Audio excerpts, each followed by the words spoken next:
un ancla inmutable.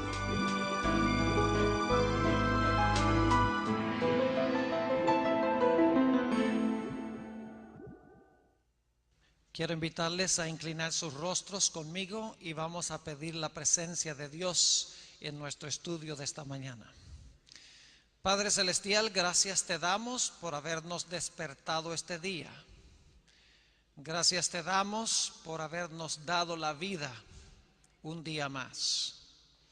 Pedimos, Señor, al abrir tu palabra en esta mañana, que nos ayudes a concentrarnos en ella.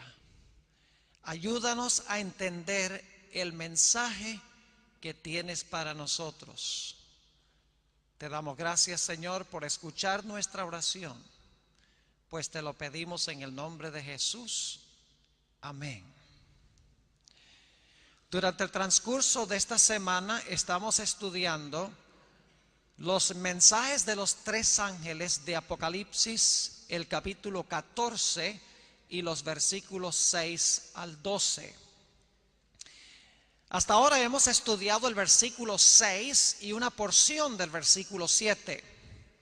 El versículo 6 dice: vi volar por en medio del cielo otro ángel que tenía el evangelio eterno para predicarlo a los moradores de la tierra, a toda nación, tribu, lengua y pueblo, diciendo a gran voz: temed a Dios y dadle gloria, porque la hora de su juicio ha llegado. Y adorad a aquel que hizo el cielo y la tierra y el mar y las fuentes de las aguas. El mensaje de este primer ángel tiene el propósito de preparar a un pueblo para la segunda venida de Jesús. Tiene el propósito de preparar a un pueblo para pasar victoriosamente por el juicio divino que se está realizando ahora en el cielo. Hay tres imperativos en este versículo. Dice: temed a Dios, dadle gloria, adorad al Creador. Es decir, Dios quiere que nosotros hagamos esto en preparación para la segunda venida de Jesús. Ahora, anoche hablamos sobre lo que significa temer a Dios. Significa tenerle un intenso respeto, reverencia, veneración profunda que nos lleva a obedecer cada requisito de Dios por amor a Él. En esta mañana queremos estudiar otra frase. La frase: dadle gloria. El mandato de Dios de que debemos darle gloria. Antes de entender lo que significa darle gloria a Dios, necesitamos entender en primer lugar qué es la gloria de Dios. Porque la gloria que nosotros le damos a Dios es la gloria que recibimos de Dios y le devolvemos a Él. Así que no podemos saber qué significa darle gloria a Dios, al menos que comprendamos qué es la gloria de Dios. Así que vamos a mirar por unos momentos, al comenzar nuestro estudio de esta mañana, qué es la gloria de Dios. Ahora, cuando yo menciono esa frase, gloria de Dios, probablemente surgen en nuestras mentes pensamientos de una luz deslumbrante, de una luz radiante, y pensamos que posiblemente esa es la gloria de Dios. Como cuando Dios se manifestó en el monte Sinaí. Dice que se manifestó en Éxodo 19 con truenos y con relámpagos y con voces y con el sonido de trompeta y con un terremoto impresionante. Pensamos de eso como la manifestación de la gloria de Dios. Pero en la Sagrada Escritura hay otra dimensión de la gloria de Dios, que es la que se está enfatizando en Apocalipsis 14 y el versículo 7. No es esa luz deslumbrante, esa luz radiante que cuando la gente ve esa gloria cae como muerta. Es otro tipo de gloria, y la Biblia presenta esto en todas sus dimensiones. Quisiera invitarles a ir conmigo a Éxodo, el capítulo 33 y el versículo 18. Éxodo, el capítulo 33 y el versículo 18. Aquí Moisés se encuentra en la cumbre del monte Sinaí en comunión con Dios. Y Moisés le hace una petición muy peculiar a Dios mientras está allá en comunión con él. Noten lo que dice Éxodo 33, 18. Él entonces le dijo: te ruego que me muestres tu gloria. Moisés le dice a Dios: Señor, muéstrame tu gloria. ¿Qué le mostró Dios? ¿Una luz deslumbrante? ¿Su brillo resplandeciente? La respuesta de Dios es extraña.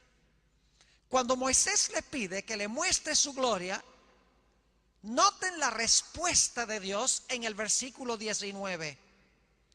Y le respondió, Dios está hablando aquí: yo haré pasar todo mi bien delante de tu rostro y proclamaré el nombre de Jehová delante de ti.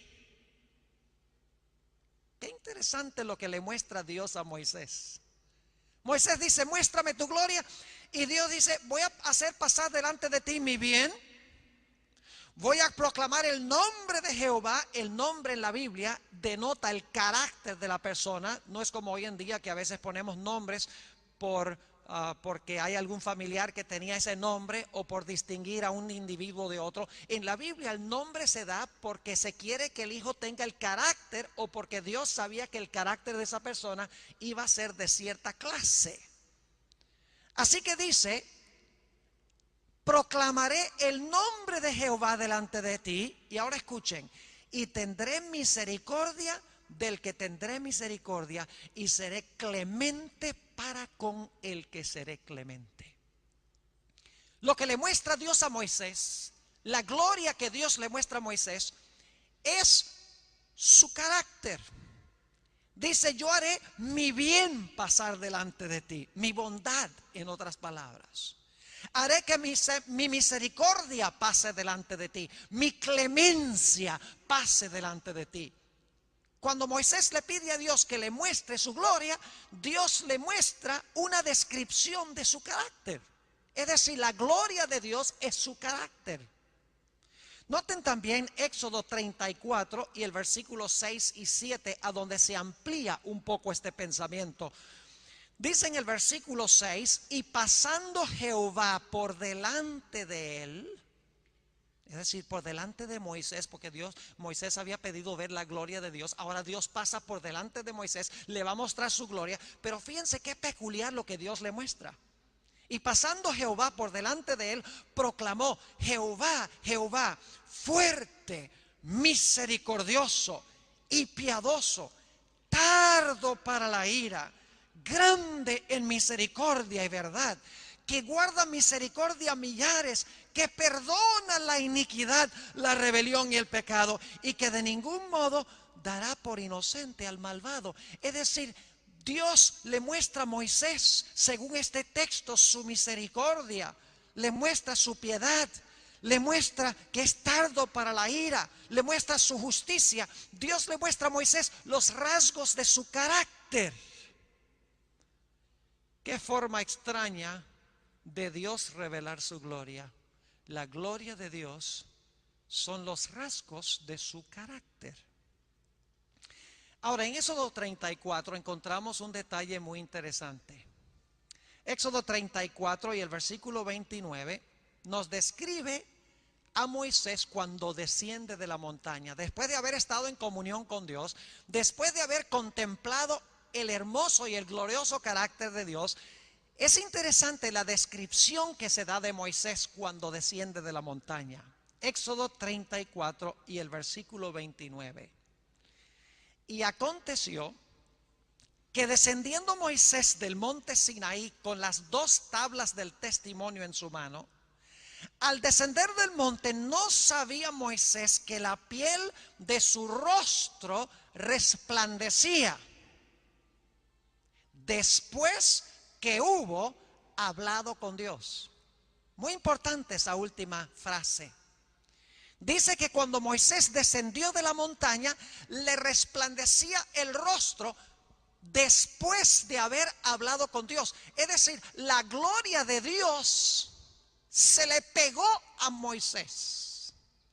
Moisés se contagió, podríamos decir, con la gloria de Dios cuando descendió de la montaña. Y ahora Moisés está reflejando en su rostro la gloria de Dios.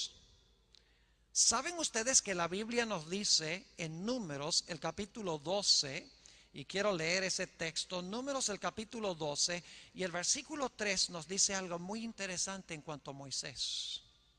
Dice allí, y aquel varón Moisés era muy manso, más que todos los hombres que había sobre la tierra. ¿Qué clase de carácter tenía Moisés? Dice que tenía un carácter manso más que cualquiera de los hombres que había en ese tiempo en la tierra. Y sin embargo la Biblia indica de que hubo un tiempo en que Moisés no era muy manso. Moisés era medio bravo. Note lo que dice en el libro de Éxodo. Éxodo el capítulo 2. Y los versículos 11 al 14, Éxodo el capítulo 2 y el versículo 11 al 14, saben que Moisés tenía un genio muy fuerte. Podía enojarse fácilmente, aún hasta el punto de matar a alguien. Eso fue mucho antes de que ocurriera lo que hemos estado estudiando esta mañana. Dice en Éxodo el capítulo 2 y el versículo 11, en aquellos días sucedió que crecido ya Moisés salió a sus hermanos y los vio en sus duras tareas. Y observó a un egipcio que golpeaba a uno de los hebreos sus hermanos. Entonces miró a todas partes, fíjense que este fue asesinato premeditado. Dice, entonces miró a todas partes y viendo que no parecía nadie, mató al egipcio y lo escondió en la arena. Es decir, Moisés tenía un carácter violento cuando estaba en Egipto. Sin embargo, en Números dice que era el hombre más manso que había en la tierra en esa época. Y nos preguntamos, ¿cómo es que Moisés era el hombre más manso si cuando estaba en Egipto era tan violento en su carácter? La respuesta es que Moisés había pasado 40 años con Dios en el monte allá cuidando las ovejas de Jetro, su suegro. Cada día subía a la montaña, tenía comunión con Dios, hablaba con Dios. Y mientras más comunión tenía con Dios, más llegaba a reflejar su carácter, más llegaba a reflejar su gloria. Hasta que ahora Moisés llegó a reflejar plenamente el carácter de Dios. Y si ustedes no creen que Moisés en verdad había aprendido a ser manso y humilde, y que reflejaba el carácter de Dios, saben que en los relatos que tenemos del peregrinaje de Israel entre Egipto y Canaán, que duró 40 años, la Biblia nos dice, mejor dicho, la Biblia no nos dice que Moisés se haya enojado ni una sola vez. Es más, no nos dicen los relatos que Moisés haya pecado durante esos años. Solamente cuando finalmente llegó a las riberas de Canaán, después de los 40 años, que perdió el control y golpeó la roca 2 veces. Pero entre cuando salieron de Egipto hasta el momento cuando estaban a punto de entrar a Canaán, no se registra ningún pecado de Moisés. Y tenía mucha razón para perder el control, porque vivía con un pueblo mal geniado. Un pueblo que no le gustaba la comida y murmuraba, no tenía agua y murmuraba, se cansaba de sus dirigentes y murmuraba, había demasiado calor y murmuraban. Y cada vez que el pueblo probaba la paciencia de Moisés, Moisés decía, está bien, permítame ir a consultar con el Señor para ver qué vamos a hacer. Moisés reflejaba la gloria de Dios, misericordioso, bondadoso, tardo para la ira, grande en benignidad y bondad, aún hasta el punto de decirle a Dios, Señor, si tú no puedes perdonar a este pueblo, borra mi nombre de tu libro. Así era el carácter de Moisés. Esa era la gloria que se veía en el rostro de Moisés. Moisés había estado en el monte con Jesús Y ahora la gloria de Jesús la reflejaba Moisés en su vida. Pero ¿saben algo? Moisés es un símbolo de Jesús. No debemos mirar a Moisés. Moisés es un tipo, es una ilustración, es un símbolo para que podamos entender la gloria en el rostro de Jesús. Vayan conmigo al Evangelio según San Juan, el capítulo 1 y el versículo 14. San Juan, el capítulo 1 y el versículo 14. Es un texto muy bien conocido que está hablando de la encarnación del Señor Jesucristo. Y dice allí en Juan 1 y el versículo 14, y aquel verbo fue hecho carne y habitó entre nosotros. Y vimos su gloria, gloria como del unigénito del Padre, lleno de gracia y de verdad. Gracia, verdad, dos características del carácter de Dios. Dice que vimos la gloria de Jesús, la gloria de su Padre, según dice esto, porque dice que es el unigénito del Padre. Vimos su gloria. La gloria de Jesús no era una luz deslumbrante. La gloria de Jesús era la gloria del carácter de su Padre reflejado en él. Vamos a notar eso en 2 de Corintios, el capítulo 4. 2 de Corintios, el capítulo 4 y el versículo 6. Fíjense qué lindo este texto de 2 de Corintios 4, 6.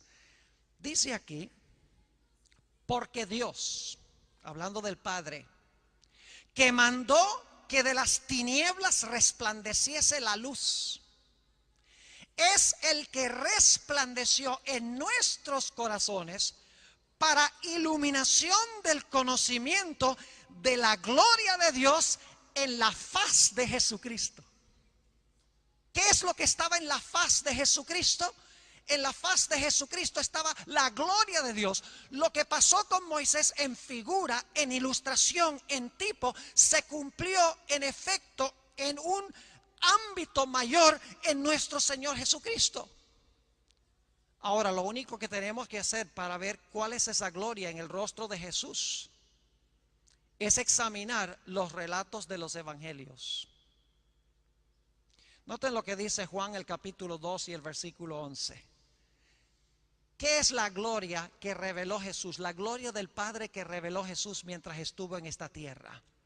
Noten lo que dice San Juan, el capítulo 2 y el versículo 11. Está hablando del primer milagro de Jesús en las bodas de Caná. Fíjense que no había vino. Y ahora el Señor Jesucristo usa el poder de su Padre para transformar agua en vino. Jesús se preocupó por satisfacer aún las necesidades cotidianas de la gente.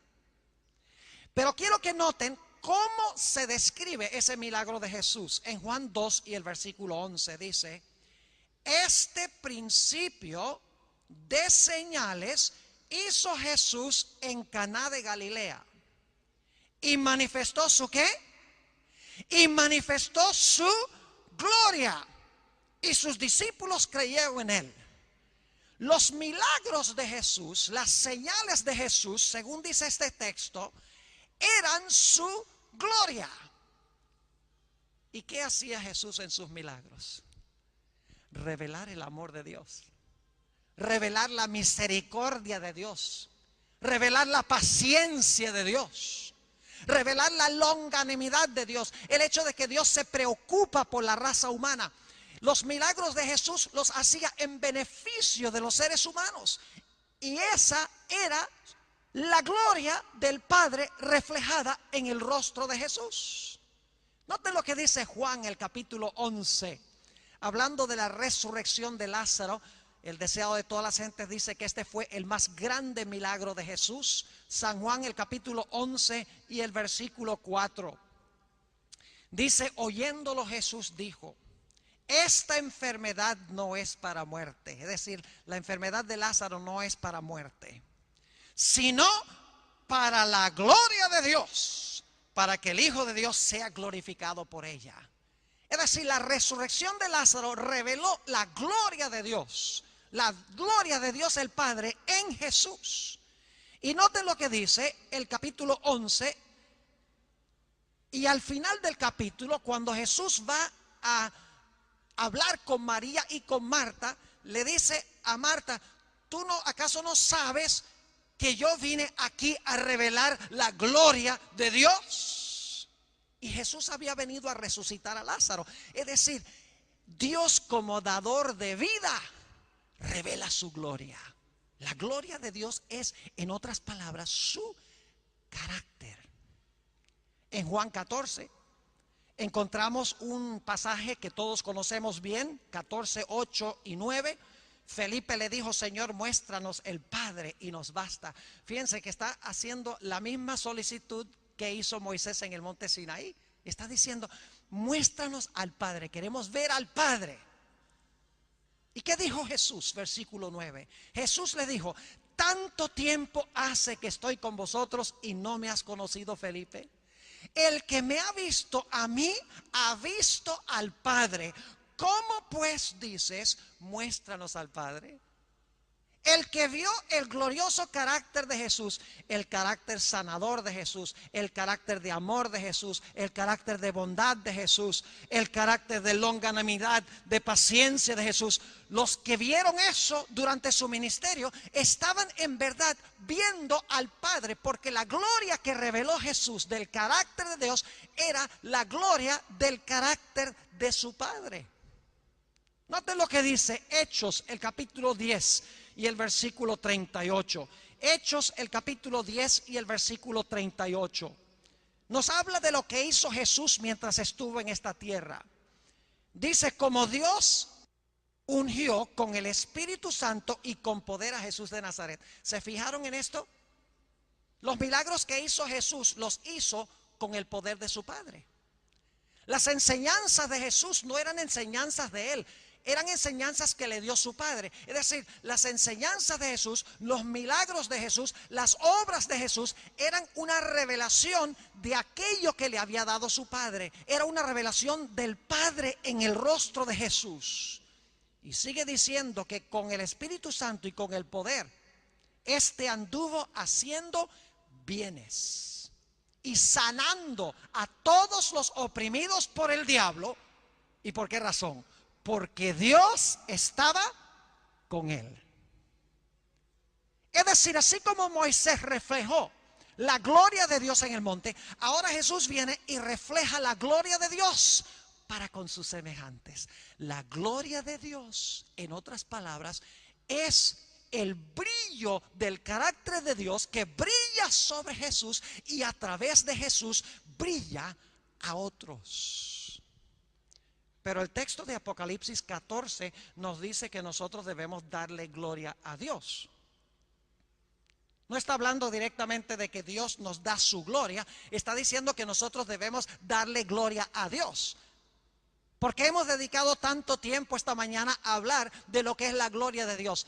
Mis queridos hermanos y amigos jóvenes, la razón por la cual he hablado tanto de lo que es la gloria de Dios es porque la gloria que viene de Dios es la misma gloria que le devolvemos a Dios. Vayan conmigo a San Juan, el capítulo 8, para entender un poquito mejor esto. San Juan 8 y el versículo 12. Juan, el capítulo 8 y el versículo 12. Otra vez Jesús les habló diciendo: yo soy la luz del mundo. El que me sigue no andará en tinieblas, sino que tendrá la luz de la vida. Jesús dice: yo soy la luz del mundo. Pero ahora quiero que vayamos a Mateo y notemos algo muy interesante. Mateo, el capítulo 5, dice algo un poco distinto que lo que leímos en Juan 8. Mateo, el capítulo 5 y el versículo 14. Aquí Jesús le está hablando a la multitud que lo está escuchando. Y dice Jesús: vosotros sois la luz del mundo. Ahora tenemos un problema. ¿Quién es la luz del mundo? ¿Jesús o nosotros? En Juan 8:12 dice que Jesús es la luz del mundo, que brilla sobre el mundo. En Mateo dice que nosotros debemos ser la luz del mundo. Entonces, ¿quién es la luz del mundo? ¿Jesús o nosotros? Creo que la mejor explicación la adquirimos nosotros viendo la relación que existe entre el sol y la luna. Salen de día y ven ese sol radiante como el de esta mañana. Ah, qué rico ese sol, ¿verdad? Pero cuando salimos en la noche, no vemos el sol, sino que vemos, si la noche está clara, vemos esa luna llena, romántica. Y decimos, ve, qué linda está la luna esta noche. Eso es solo parcialmente cierto. ¿De dónde viene la luz de la luna? La luz de la luna no es propia. La luz de la luna viene ¿de dónde? Del sol. Entonces lo que hay que decir en la noche es, ay, qué lindo está el sol esta noche. Porque la luz de la luna es la luz del sol. La luna glorifica al sol, recibe la luz del sol y luego entonces la gente, sabiendo que la luz de la luna viene del sol, entonces la luna glorifica al sol, porque recibe su luz de ella. Y luego la luna proyecta la luz que recibe al planeta Tierra. Jesús es el sol y nosotros somos lunas. Jesús es luz original. Jesús brilla en su carácter sobre nosotros. Y luego nosotros, al recibir su luz, proyectamos esa luz a nuestros semejantes. Proyectamos su carácter a nuestros semejantes. Y cuando los semejantes ven esa luz que nosotros estamos proyectando, no dicen, ay, ve qué bueno es el pastor Bohr, qué bueno es el doctor Schultz, qué bueno es este, qué bueno es aquel. No dicen eso. Dicen, ve, qué gran Dios sirve el pastor Bohr. Porque en realidad la luz que la luna recibe, la luz proyecta a la tierra. Y en la tierra se sabe que la luz original vino del sol. La gloria no es para la luna, la gloria es para el sol. Ahora volvamos a Mateo 5 para que se fijen en lo que estoy diciendo. Mateo 5 y el versículo 14 dice, vosotros sois la luz del mundo. Una ciudad asentada sobre un monte no se puede esconder. Vamos al versículo 16. Así alumbre vuestra luz delante de los hombres, para que vean vuestras buenas obras. ¿Qué es la luz que debemos brillar? ¿Qué es la luz? ¿Nuestras qué? Nuestras buenas obras, para que vean vuestras buenas obras. Y ahora escuchen la última parte del versículo, muy importante. Para que vean vuestras buenas obras y glorifiquen a vuestro Padre que está en los cielos. ¿Lo captaron? Cuando nosotros revelamos el carácter de Dios, la gloria de Dios, y la gente ve ese carácter en nosotros, inmediatamente lo que la gente va a hacer es glorificar a Dios. Y por esa razón, cada vez que Jesús hacía un milagro, la gente no decía, ay, qué bueno es este hombre, mire, nos hizo el milagro. Dice la Biblia que cuando Jesús hacía los milagros, la gente glorificaba a Dios, porque veían la gloria de Dios reflejada en Jesús. Es decir, que lo que nos está enseñando la Sagrada Escritura es que la gloria que nosotros debemos darle a Dios es en realidad reflejar la gloriosa luz de su carácter al mundo que Él nos ha dado en nuestra vida. Le devolvemos a Él la gloria que Él nos ha dado haciendo buenas obras, y así la gente cuando ve las buenas obras dice, el pastor Bohr sí sirve un gran Dios.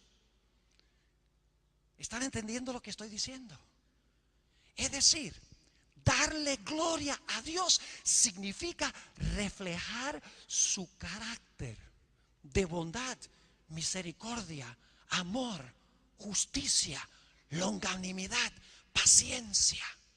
Rasgos de carácter que vienen de Él. ¿Saben ustedes por qué el Señor Jesús era capaz de revelar esos rasgos de carácter? Porque al igual que Moisés, pasaba largos ratos en comunión con su Padre. En San Marcos, el capítulo 1 y el versículo 35, encontramos una descripción de los hábitos devocionales del Señor Jesús. Hacía lo mismo que Moisés. Pasaba horas y horas en comunión con su padre. Y cuando pasaba horas con su padre, llegaba a ser como él. Dice en San Marcos el capítulo 1 y el versículo 35, levantándose muy de mañana, siendo aún muy oscuro, salió y se fue a un lugar desierto y allí oraba. Pasaba comunión con el Padre. ¿Y saben algo? Que cuando Moisés pasó tiempo con Dios, la gloria de Dios se le pegó.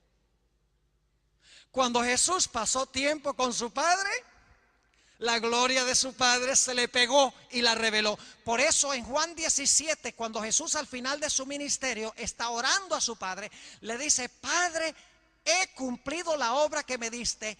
He revelado tu gloria, dice Jesús. Es decir, te he glorificado revelando la gloria que tú me diste, revelando tu carácter al mundo.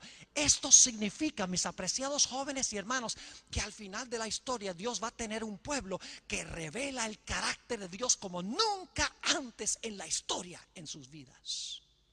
Eso es lo que quiere decir Apocalipsis 18:1, cuando habla de ese poderoso ángel que desciende del cielo teniendo grande potencia y dice que toda la tierra es alumbrada con su gloria. Una revelación del carácter de Dios como no se ha visto jamás en la historia del mundo.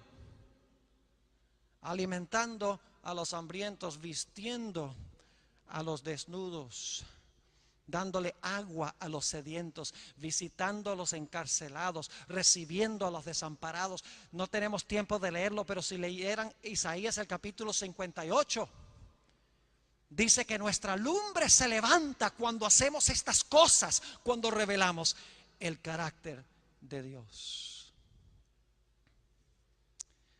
Quiero concluir mis comentarios esta mañana con 2 Corintios 3. Para que se den cuenta que lo que hemos estado hablando es precisamente así. 2 Corintios, el capítulo 3 y el versículo 18. El apóstol Pablo está hablando de la experiencia de Moisés en el monte Sinaí. Y quiero que noten que el apóstol Pablo nos aplica esto a nosotros. Dice en el versículo 18: por tanto, nosotros todos, mirando a cara descubierta, como en un espejo, la gloria del Señor, ¿somos qué? Somos transformados de gloria en gloria en la misma imagen como por el Espíritu del Señor. Dice allí que nosotros, pasando comunión con Jesús, dice aquí que contemplando la gloria de Jesús, somos transformados de día en día, de gloria en gloria, a su misma semejanza. Mientras más tiempo pasamos con Él, más reflejamos su gloria, más se nos pega su carácter para revelarlo al mundo.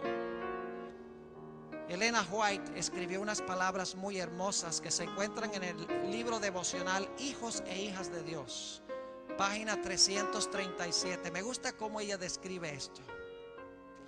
Dice: al contemplar la gloria, al contemplar a Cristo, al hablar de Él, al contemplar la belleza de su carácter, somos transformados de gloria en gloria. ¿Y qué es gloria? Es carácter. Somos transformados de carácter en carácter. Así vemos que hay una obra de purificación que se realiza mientras contemplamos a Jesús. Mirando a cara descubierta como en un espejo la gloria del Señor, la gloria de Jesús, somos transformados a su misma semejanza. Mientras más tiempo pasamos con alguien, más reflejamos a ese alguien. Por esa razón tenemos el dicho: dime con quién andas y te diré quién eres. ¿No han visto ustedes alguna vez a una pareja de viejitos que han estado casados por 50 años? Caminan por la calle y como que dan el mismo paso, a la izquierda y la derecha al mismo tiempo. Los ve uno, les gustan las mismas cosas, se miran igual. comen igual. Es como si fueran uno, como dice la Biblia. ¿Por qué razón? Porque cuando uno pasa 50 años con una persona, algo se le va a pegar. Y así es con Jesús. Mis apreciados jóvenes y hermanos, lo que más necesitamos nosotros en esta época de la historia es pasar tiempo con el Señor Jesús, en oración, en el estudio de su palabra, hablando de Jesús. La palabra que se usa aquí en 2 Corintios 3 es, cuando dice somos transformados, es la palabra metamorfoo. Es una transformación radical. Es la palabra metamorfosis. Y una metamorfosis, un gusano cambia a una mariposa. Ese es el cambio que se realiza cuando contemplamos al Señor Jesús, cuando estudiamos su palabra, cuando día en día pasamos tiempo con Él. Quiero terminar con una ilustración para que podamos entender más la importancia de pasar tiempo con Jesús, para que se nos pegue su gloria, para luego reflejar su gloria, para que la gente entonces lo glorifique a Él. Hace varios años enseñé en nuestra institución hermana en la ciudad de Medellín, Colombia. En ese tiempo se llamaba el Instituto Colombo Venezolano. Enseñé 6 años teología. Ha sido mi costumbre en las mañanas levantarme temprano y escoger una porción de los evangelios, leer esa porción y reflexionar sobre lo que estoy leyendo. Me ha ayudado en mi vida personal con el Señor Jesús, empezar con Jesús. Es más, Elena White dice que debemos pasar 1 hora al día contemplando la vida de Jesús, especialmente las escenas finales. Y dice que si lo hacemos, nuestra vida será completa y radicalmente diferente. La razón por la cual no tenemos victoria en nuestra vida cristiana es porque estamos viendo mucha televisión y estamos escuchando mucha música mundana. Estamos dedicando tiempo a aquello que no edifica. Reflejamos el carácter de lo que nosotros vemos y oímos. Es una ley psicológica de la vida. Esa mañana había estado yo reflexionando, cierta mañana, sobre el texto que dice: Padre, perdónalos, porque no saben lo que hacen. Y no solamente leí el texto, me puse a recrear la escena en mi mente. Traté de ubicarme y colocarme en el ambiente de la época, porque así debemos reflexionar sobre la Biblia, sobre la vida de Jesús. Fui a una clase y en la clase había 2 alumnos que estaban en la parte de atrás y durante toda la clase estaban hablando y estaban riéndose.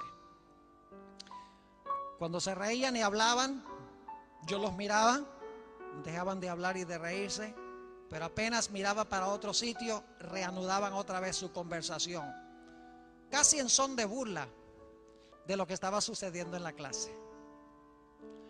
Mientras ellos estaban en esta condición, haciendo esto, yo quiero decirles que la sangre me empezó a subir a la cabeza. Me empecé a irar. ¿Quiénes son estos alumnos para portarse de esta manera en clase? Y mientras más mal se portaban, más subía la sangre, hasta que estaba a punto de estallar e insultarlos públicamente en presencia de todos sus compañeros. Y cuando estaban las palabras por salir de mi boca, escuché como si alguien estuviera hablando conmigo: Padre, perdónalos, porque no saben lo que hacen. ¿De dónde salió ese pensamiento en ese momento? Yo creo que el Espíritu Santo me trajo a la memoria lo que yo había estudiado, aquello sobre lo cual había reflexionado esa mañana.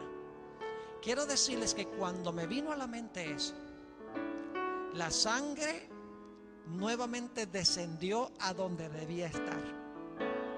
Me calmé, no dije nada. Al final de la clase, muy pacífica y serenamente, hablé con los 2 alumnos y se resolvió el problema. Así es que llegamos a reflejar el carácter de Jesús, pasando tiempo con Él en oración, en estudio de su palabra y en testificación a los demás.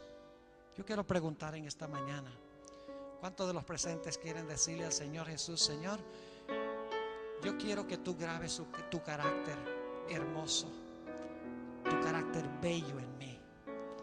Yo quiero pasar ese tiempo contigo para que cuando la gente vea el reflejo de tu carácter en mi vida, puedan decir: yo quiero servir a ese Dios que sirve este hermano, que sirve esta hermana. ¿Desea usted en esta mañana que Dios escriba su carácter? Levante la mano si ese es el deseo de tu corazón en esta mañana. Gloria a Dios. Oremos. Padre Celestial, sabemos, según el libro de Apocalipsis, que tu pueblo al final de la historia, toda una generación de tu pueblo, va a revelar tu carácter en toda su gloria. Y que el mundo va a ver cuán maravilloso eres tú. Pero Señor, antes que tu pueblo pueda glorificarte de esa forma, necesitamos nosotros recibir ese carácter. Necesitamos pasar tiempo con Jesús. Necesitamos meternos dentro de tu palabra. Necesitamos orar. Necesitamos hablar a otros de lo que Jesús ha hecho en nuestra vida. Y de esta manera experimentar un cambio en nuestro ser. Tú has visto, Señor, las manos levantadas en esta mañana. Te ruego, Señor, que tú suplas cada anhelo de cada corazón sincero. Oh, Señor, te pido que nos des tu carácter hermoso y glorioso. Ayúdanos a terminar tu obra en este mundo, pues el evangelio se terminará no solo predicándolo, sino por testimonio a todas las naciones. Bendice, Señor, a esta juventud de esta institución. Bendice al personal docente. Bendice a los hermanos y hermanas de la comunidad. Oh, Señor, trae un reavivamiento y una reforma como no se ha visto nunca en esta institución. Te damos gracias, Señor, por escuchar nuestra oración, pues te lo pedimos en el nombre de Jesús. Amén.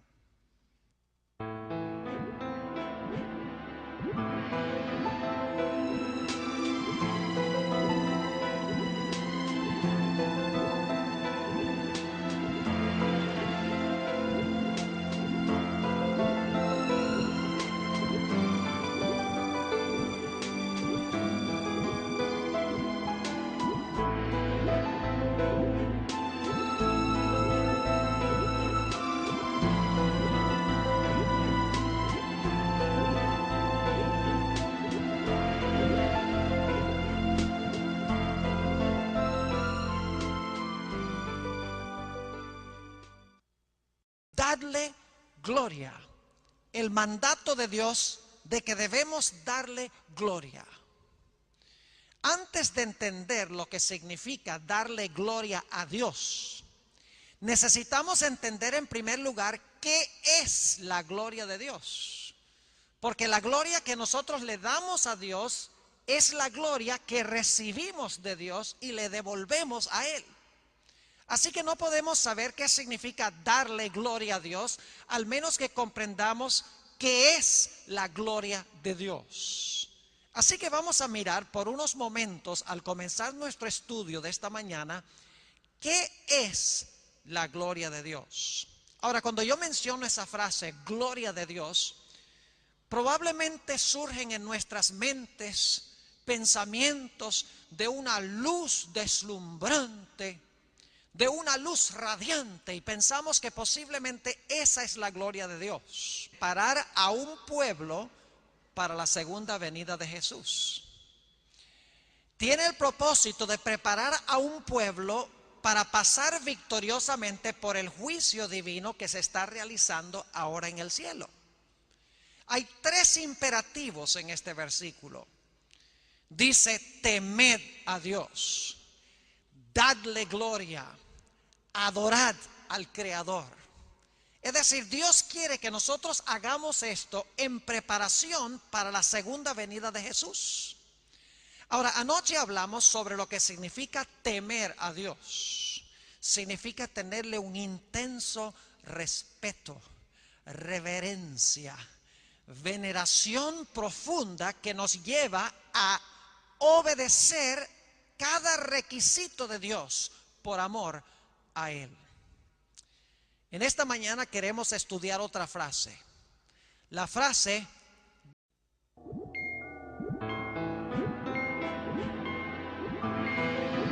un ancla inmutable.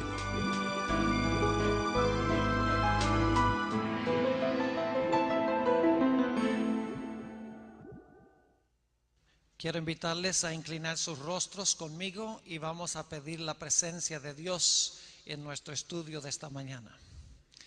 Padre Celestial, gracias te damos por habernos despertado este día. Gracias te damos por habernos dado la vida un día más. Pedimos, Señor, al abrir tu palabra en esta mañana, que nos ayudes a concentrarnos en ella. Ayúdanos a entender el mensaje que tienes para nosotros. Te damos gracias, Señor, por escuchar nuestra oración, pues te lo pedimos en el nombre de Jesús. Amén. Como cuando Dios se manifestó en el monte Sinaí, dice que se manifestó en Éxodo 19 con truenos y con relámpagos y con voces y con el sonido de trompeta y con un terremoto impresionante. Pensamos de eso como la manifestación de la gloria de Dios. Pero en la Sagrada Escritura hay otra dimensión de la gloria de Dios, que es la que se está enfatizando en Apocalipsis 14 y el versículo 7. No es esa luz deslumbrante, esa luz radiante que cuando la gente ve esa gloria cae como muerta. Es otro tipo de gloria y la Biblia presenta esto en todas sus dimensiones. Quisiera invitarles a ir conmigo a Éxodo, el capítulo 33 y el versículo 18. Éxodo, el capítulo 30. Durante el transcurso de esta semana estamos estudiando los mensajes de los tres ángeles de Apocalipsis, el capítulo 14 y los versículos 6 al 12. Hasta ahora hemos estudiado el versículo 6 y una porción del versículo 7. El versículo 6 dice: vi volar por en medio del cielo otro ángel que tenía el evangelio eterno para predicarlo a los moradores de la tierra, a toda nación, tribu, lengua y pueblo, diciendo a gran voz: temed a Dios y dadle gloria, porque la hora de su juicio ha llegado. Y adorad a aquel que hizo el cielo y la tierra y el mar y las fuentes de las aguas. El mensaje de este primer ángel tiene el propósito de preparar